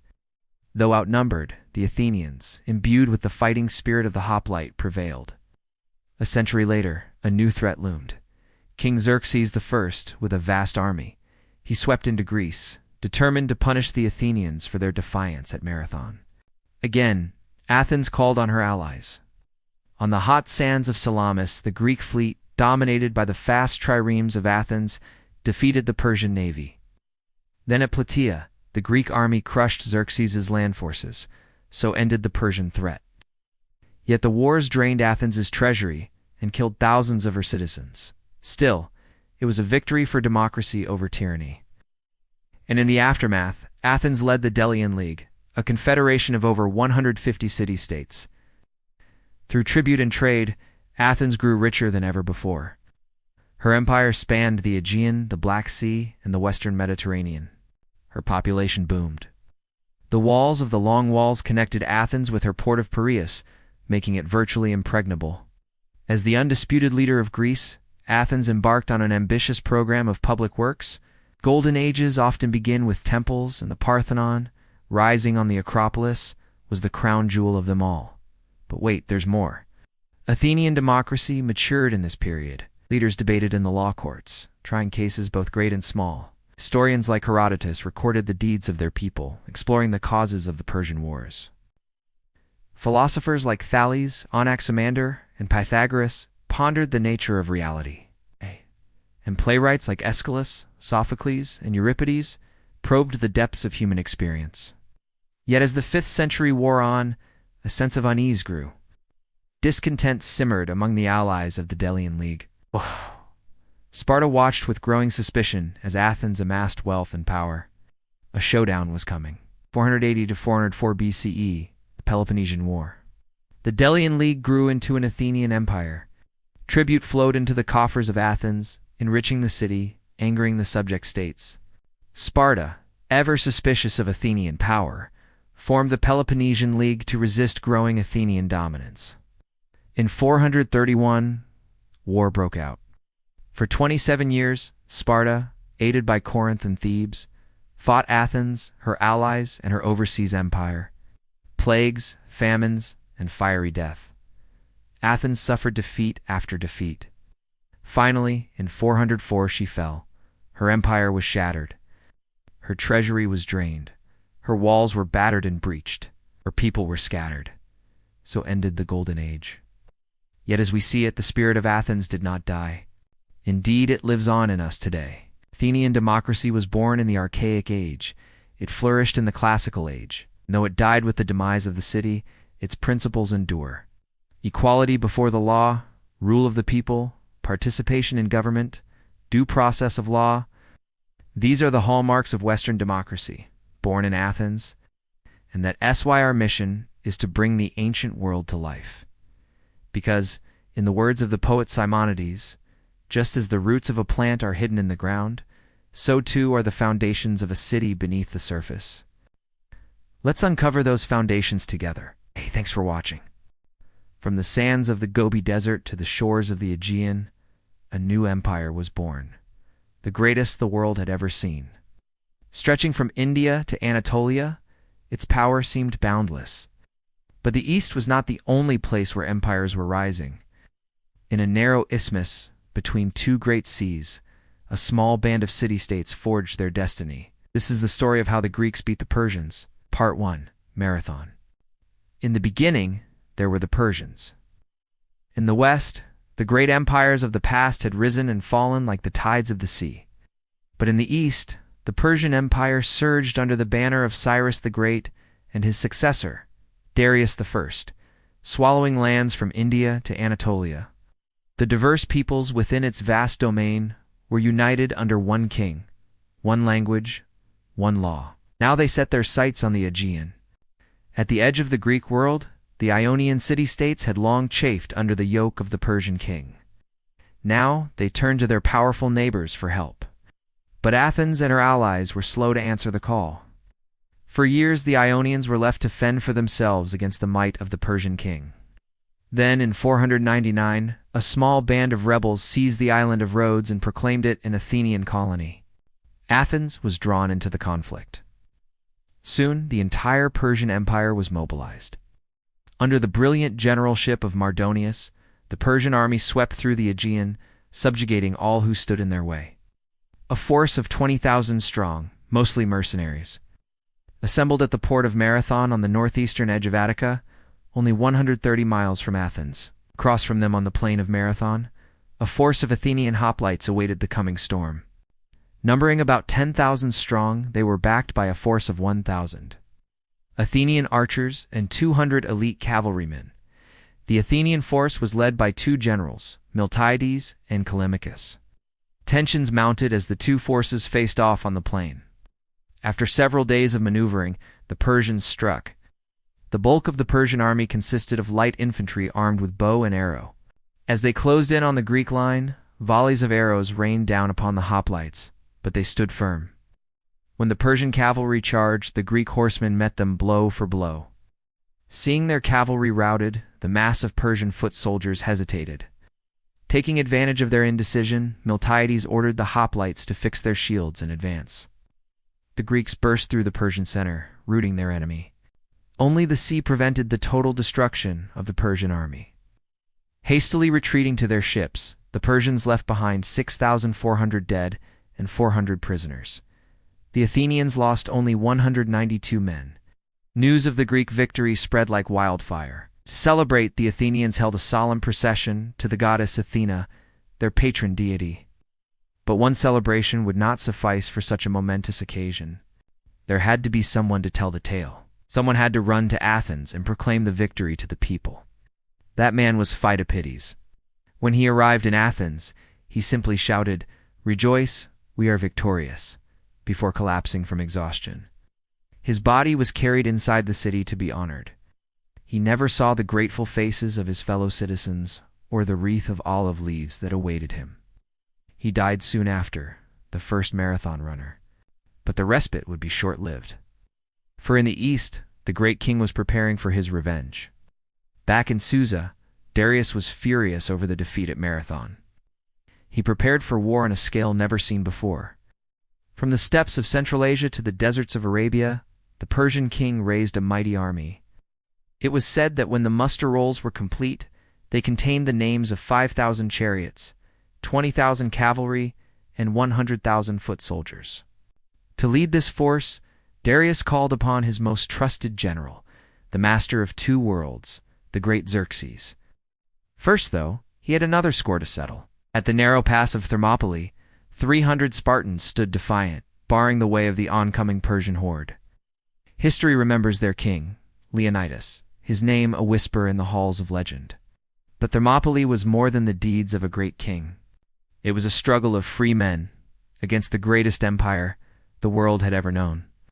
For 2 days, the Persians attacked, wave after wave, crashing against the Spartan wall. But the Spartans held their ground, slaying all who came within reach. But even the Spartans knew that they could not hold out forever. When the third attack came, King Leonidas let the Persians through the pass. With the rear guard of 300 Spartans buying time, the rest of the Greeks fled. Through the mountains, Leonidas and his men fought to the death. All were slain, their bones ground to dust beneath the Persian onslaught. At Thermopylae, 300 Spartans made the Persian army pay for every inch of ground. They gave their lives so that the other Greeks could escape and live to fight another day. After his victory at Thermopylae, Xerxes continued his march across Greece, sacking and destroying every city in his path. The Greeks were scattered and demoralized, and their doom seemed imminent. But then a beacon was lit atop the Acropolis in Athens. Help had arrived. Athenian ships were on their way, sailing from Athens and Plataea, a force of 200 ships carrying 30,000 troops took up positions off the coast of Salamis. Xerxes, confident in his victory on land, did not realize the danger that lay off the coast. The next day, the Greek ships attacked. The narrow waters of the Straits of Salamis proved to be the undoing of the mighty Persian fleet. The Greeks swarmed aboard the stranded ships and cut the crews to pieces. Some 200 Persian vessels were destroyed, and 20 taken prisoner. Only 10 Greek ships were lost. On hearing of the great naval victory, the Greeks gathered together their strength and marched on the Persians at Plataea. There the decisive battle of the war was fought. The Greek hoplites crushed the Persian infantry, sending them fleeing in disorder. But the Persian horsemen were still a threat. Though inferior in numbers, the Greek cavalry was superior in skill and maneuverability. They harassed the Persians, preventing them from coming to the aid of their comrades on the field. Soon the entire Persian army was in full retreat. Pursuing them relentlessly, the Greeks annihilated the stragglers. When the news of the victory reached Athens, the city erupted in celebration. No one foresaw the future struggles between the two powers, the rise of new conflicts and conquests. But for now, the streets of Athens belonged to the victors, and the greatest threat to Greece was broken. So raise your glass to to the heroes of Marathon, Thermopylae, and Salamis. For without their courage, the course of history may have been altered forever. Siddhartha Gautama was born a prince in the kingdom of Magadha, in what is now Nepal in northern India around 563 BCE. His father, Dana, was the ruler of the Sakya clan and wanted his son to be the next king. So he built for him a palace right next to his own so they could rule together one day. This palace was a magnificent structure made of gold and jeweled stones, surrounded by beautiful gardens with fragrant flowers and trees. It had everything one could possibly want, and young Siddhartha was kept there under close watch, hidden away from the outside world. He didn't know that just beyond the palace walls, people were sick and dying. He didn't know that the world outside his sheltered existence was full of pain and sorrow. His father arranged for the best teachers to come and educate the prince, instructing them to only tell him good things, to shield him from any unpleasant reality. Siddhartha grew up knowing nothing but luxury and comfort. His life in the palace was a dream. But as he grew older, he started to notice that something was missing, that there was more to life than just feasting and celebrating. When he was 29, he decided to see for himself what lay beyond the palace walls. As he rode out, his charioteer, old Gandhi, pointed out a nearby sick person lying by the road. "Look, Your Highness," he said, "that man is very ill." Siddhartha had never seen anyone who was sick before. He asked many questions, and when Gandhi told him that the man would probably die, Siddhartha couldn't believe it. No one, he thought, could possibly die. They would simply become old and stay that way forever. Soon, though, he saw another man lying by the road, an old man bent with age. And when Gandhi told him that this too was part of life, that even he would someday become like that, Siddhartha was horrified. He wanted to go back to the palace, but then he saw a funeral procession. People were carrying a dead body out to be cremated, and at the sight of death, Siddhartha realized that life truly did have an end. All life, he understood, was suffering. Everyone he loved and cared about, including himself, would eventually die. Overwhelmed with the realization that all life is suffering, Siddhartha left his horse and went to sit down under a nearby tree. He wanted to understand why there was so much suffering in the world. He wanted to know if there was a way to stop it. So he got up early the next morning and, leaving his palace finery behind, set out to find an answer. He walked for days, sleeping out in the open, begging for food, until he came across some hermits, who had found a quiet place to live deep in the forest. They agreed to teach him how to live a simple life and meditate, but they told him that even after years of practicing, they had not been able to find a solution to the problem of suffering. Disappointed but determined to find an answer, Siddhartha continued his search. He wandered for many years, meditating, fasting, trying to free his mind from the constant chatter that made him feel uneasy. One day at the age of 35, while meditating under a fig tree, now called the Bodhi tree, he began to feel a sense of calm. As he meditated, thoughts about his old life, about his wife and newborn child, flickered through his mind. But he didn't let them distract him. Instead, he focused on his breathing and slowly entered into a state of deep concentration. In that state, he discovered that all the phenomena of the universe are interconnected. Everything he had seen and experienced, every moment of joy and sorrow, had brought him to this moment. And in this moment, he knew that he had found the answer. Right then and there, he became the Buddha, the awakened one. Under the Bodhi tree, Siddhartha sat for 40 days, contemplating his experiences and formulating his ideas into a system that others could follow. He then spent the next 45 years traveling around Asia, teaching people about his ideas. He taught that peace does not come from conquest or material riches, but from compassion, mindfulness, and the release of desire. His ideas spread far and wide, reshaping the civilizations of India, China, Japan, and many other countries. He founded what became known as Buddhism, meaning the way of the Buddha. And although Siddhartha Gautama died over 2,000 years ago, his teachings continue to inspire millions of people today. Who was Alexander the Great? In this video, we will take a look at the life and death of one of history's most famous conquerors. We will also examine why he is still so important today. You definitely don't want to miss this. Alexander the Great, king of the ancient kingdom of Macedon, was born in Pella, the capital of his father's realm. In 356 BC, from the moment he could toddle, it seemed as if the young prince was destined for greatness. Tutored by the great philosopher Aristotle until he was 14, he learned the arts of war and statecraft. When his father, King Philip II, was assassinated 3 years later, Alexander ascended to the throne of Macedon at the age of 20. Philip had forged the formerly disjointed Greek states into a powerful league under Macedonian dominance, and had set his sights on the Achaemenid Empire, the so-called King of Kings, which stretched from Central Europe all the way to India. It took only 2 years for Alexander to carve out his own piece of the empire.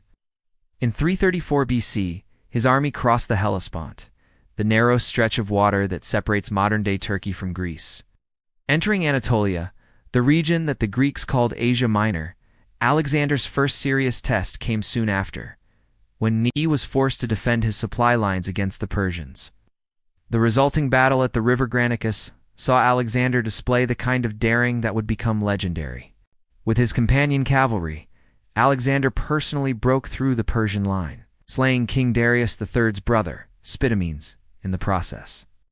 Although the Macedonian army suffered heavy losses, they had achieved a tactical victory and were able to continue their advance.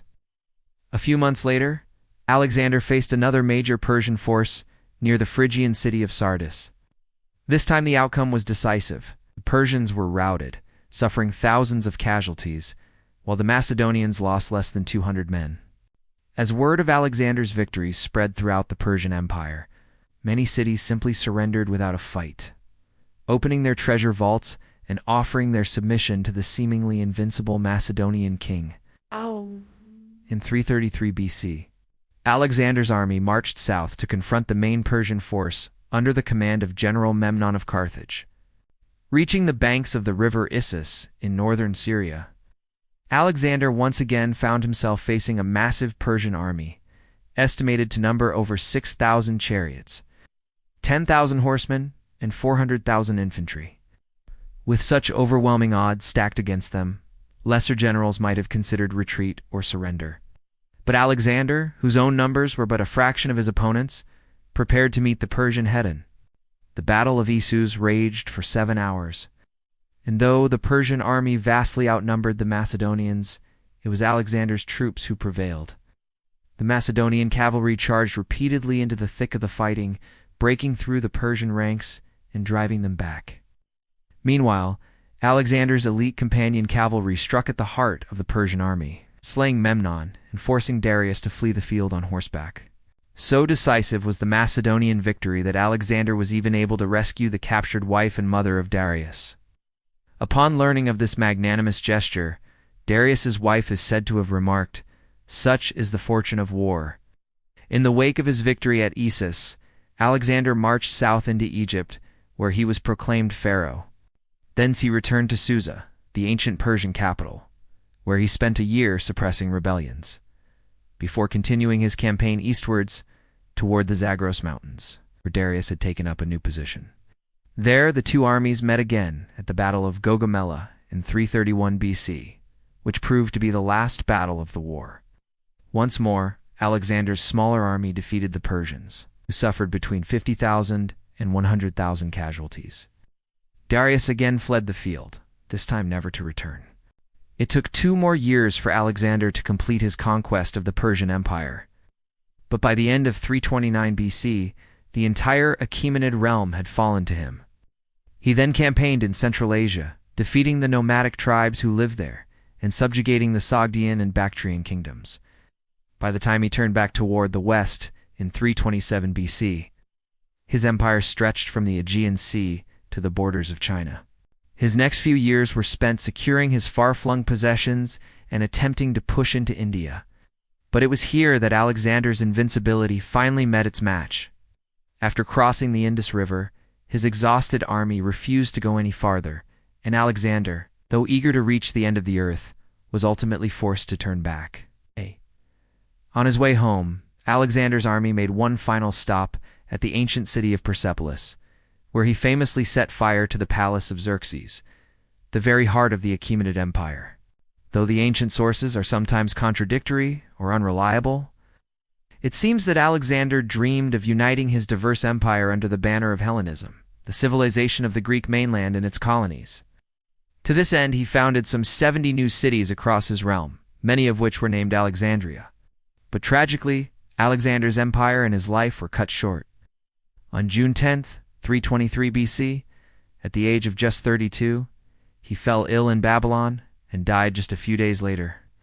According to Plutarch, one of his physicians, having been summoned in haste, arrived too late to save the king. Alexander was already dead, having expired in the arms of his lover Hephaestion, who was so overcome with grief that he too died soon afterward. Alexander's empire was divided among his 4 generals, who fought bitterly over the spoils, but his legacy lived on. Throughout his lifetime, and in the centuries since, Alexander has inspired countless books, plays, movies, and TV shows. What's your favorite? Let us know in the comments below. Though Alexander's tomb remains undiscovered, his body was likely interred in the famed tomb of Alexander the Great in Alexandria, Egypt, near the Mediterranean coast. The site was chosen to symbolize Alexander's Eurasian conquests, with one foot resting in Africa and the other in Asia. However, the tomb was plundered by enemy forces in 800 CE, and its location lost to history. But perhaps Alexander's greatest legacy is the lasting impact his empire had on the ancient world. By leading his armies across Eurasia, he spread Greek culture far beyond the confines of the Hellenic states, introducing the peoples of Persia, Egypt, and India to the ideals of philosophy, democracy, and scientific inquiry. Likewise, those he conquered brought their own traditions to the mix, creating a vibrant fusion of cultures along the Silk Roads and beyond. Alexander's empire laid the foundation for what would eventually become the Western world. But you don't have to take our word for it. Let's check in on what some historians are saying. To the ancient historian Diodorus Siculus, Alexander was clearly a hero. He wrote that Alexander was renowned for his bravery, being absolutely fearless in the face of danger. His enemies were terrified of him, and there was no one else like him in all the world. But according to Plutarch, a Greek biographer who wrote about Alexander's life around 75 AD, Alexander's story was more complex. He writes that Alexander was headstrong and arrogant, and that he often alienated those around him because of his bullying and temper tantrums. Nevertheless, Plutarch goes on to write that Alexander was ambitious, energetic, and courageous, and that he was a man who knew how to inspire others. For more modern scholars, Alexander remains an enigma. Robin Lane Fox, author of several books on the ancient world, including Alexander the Great, writes that Alexander's personal qualities have generated endless debate and discussion, and that there is no consensus among historians about his character. Perhaps the best anyone can do is agree with the ancient poet Plutarch that Alexander was a man who both fascinated and repelled his contemporaries. Thanks for watching. Remember to subscribe if you haven't already so that you never miss an exciting episode.